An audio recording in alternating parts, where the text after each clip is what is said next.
सुनी अनसुनी कहानियों में लीजिए सुनते हैं कहानी जिंदगी का सफ़र। रचना राजपूत की आवाज़ में। जब मैं 5 साल का था तब मैं सतना में रहता था। मेरे पिताजी एक सरकारी अस्पताल में बड़े डॉक्टर थे और मेरी माँ प्राइवेट हॉस्पिटल में डॉक्टर थी। मेरे पिताजी बहुत ही प्रसिद्ध डॉक्टर थे। वो अक्सर देश विदेश आया जाया करते थे। सतना से हम पुणे चले गए। तब मैं क्लास 7th में था। पुणे में बहुत अच्छे स्कूल थे। मेरे सभी दोस्त भी बहुत अच्छे थे। पिताजी को 1 महीने के लिए जापान जाना पड़ा। जापान से वापस आते समय उनका प्लेन में आग लग गई। कोई नहीं बचा। अब मैं और माँ हम दोनों ही इस खबर को सुन के बहुत दुखी थे। अब मैं किसी से ज़्यादा बात नहीं करता था। माँ ने फैसला किया, अब हम ज्ञान मामा के पास ऑस्ट्रेलिया चले जाएंगे। आगे की पढ़ाई मैं वहीं पे करूँगा। पिताजी के देहांत के 2 महीने बाद मैं और माँ ऑस्ट्रेलिया चले गए। वहाँ पे एक दिन पिताजी के एक दोस्त डॉक्टर सैम्यूल हमसे मिलने आए। वो ऑस्ट्रेलिया में हार्ट सर्जन थे। डॉक्टर सैम्यूल के बचपन के दोस्त मिस्टर रेड्डी भी उनके साथ थे, जो स्कॉटलैंड में रहते थे। मिस्टर रेड्डी ने माँ को जॉब ऑफ़र करी। उनकी माँ के साथ रहना था। रहना खाना सब फ्री था और सैलरी बहुत अच्छी थी। माँ ने तुरंत हाँ बोल दी। अब हम दोनों स्कॉटलैंड चले गए। घर बहुत बड़ा और बहुत खूबसूरत था। घर का रंग बाहर से लाल और अंदर से पूरा सफ़ेद था। घर के चारों तरफ बहुत बड़ा गार्डन था। पूरे गार्डन में सिर्फ ऑरेंज कलर के फूल लगे हुए थे। घर बहुत पुराना बना हुआ लगता था। बहुत सारे कमरे थे। इतना बड़ा घर बहुत बड़ा था। मिस्टर रेड्डी की माँ मिसेस ईटा अकेली रहती थी। मेरी माँ का कमरा मिसेस ईटा के साथ वाला था और मेरा उसके बाद वाला। मैं कमरा देख के बहुत खुश हुआ। बहुत खूबसूरत सजा हुआ था। कमरे की खिड़की से बाहर गार्डन नज़र आता था, लेकिन सिर्फ फूल ही फूल दिखाई देते थे। इतने बड़े घर में केवल एक ही नौकर था, जिसका नाम जेजे था। मैं हैरान था, वो अकेले इतना सारा काम कैसे कर लेता है। और बाहर गार्डन में भी वही काम करता है, गार्ड भी वही है, घर के अंदर का भी काम वही करता है। मुश्किल है पर करता था। अब मैं वहीं के स्कूल में पढ़ने लगा। मेरा कोई दोस्त नहीं था। माँ को मिसेस ईटा को सारा दिन वॉच करना होता था, इसलिए वो अब बिज़ी रहने लगी। मेरे से भी उनकी बातचीत कम ही होती थी। मैं रोज़ ही कुछ बदलाव घर में अपने आसपास महसूस करने लगा। आज तो बड़ा अजीब हुआ।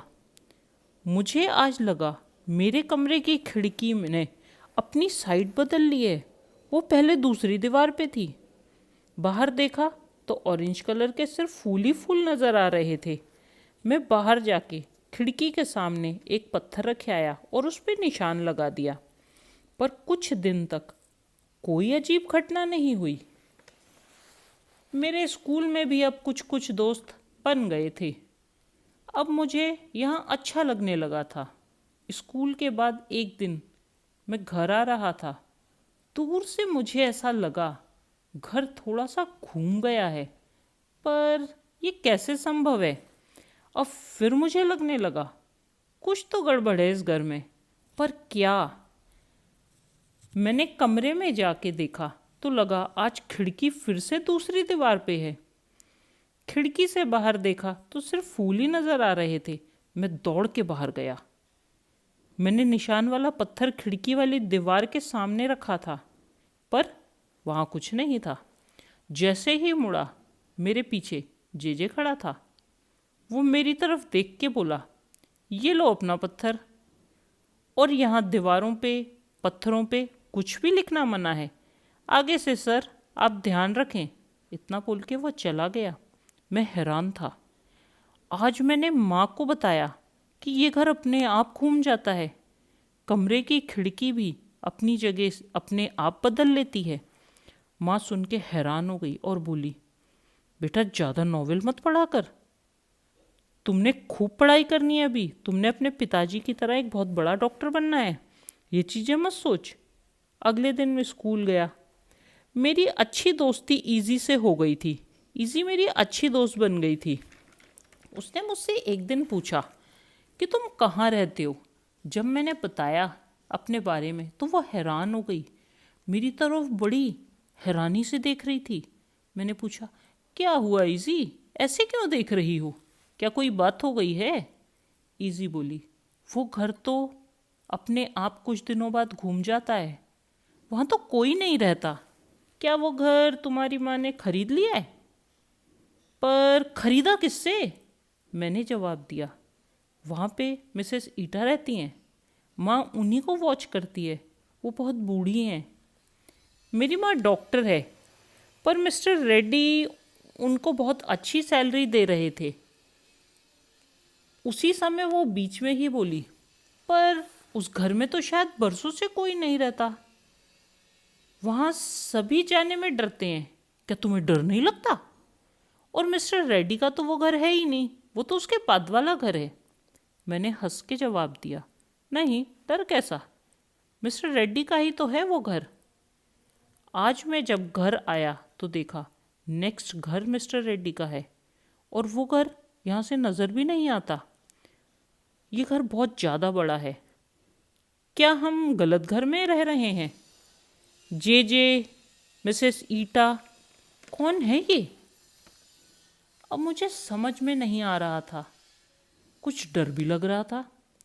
माँ के पास जाके सब कुछ बताया और फिर माँ भी हैरान हुई। आज मैंने माँ से कहा, माँ हम इंडिया वापस जाएंगे, मेरा दिल नहीं लगता यहाँ पे, मैंने नहीं रहना यहाँ पे। तभी मिसेस ईटा ने कहा, तुम अब यहाँ से कहीं नहीं जा सकते हो। मैं भी नहीं जा सकी, जे नहीं जाने देगा, ये घर जे का है और जे मेरा बेटा है। मैंने पूछा, पर ये घर तो मिस्टर रेड्डी का है। मुझे तभी आवाज़ आई, नहीं, ये घर जैक्सन जॉनसन का है और अब तुम्हारा भी है। मैं सदियों से अपनी कहानी सुनाता आ रहा हूँ, जैसे आज आपको सुना रहा हूँ। नमस्कार।